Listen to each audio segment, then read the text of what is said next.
Претходната власт, најмалку сакам да зборувам, меѓутоа треба да го кажам оваа вечер, дека од 2007 година до 2016 година пензиите биле покачени за 80%.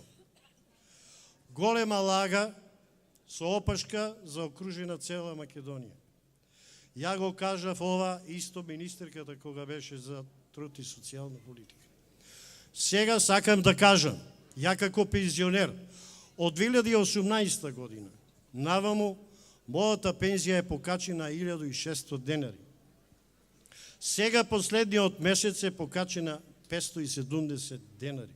Сега прашањето е за пензионерите, усогласувањето да го воведете во функција. Тоа е што значи?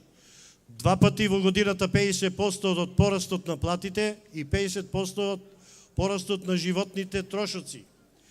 Овие пензионери во Штип тоа го сакаат, а градот демократијата ќе ја реше на пети со таа огромна тројка. Благодарам.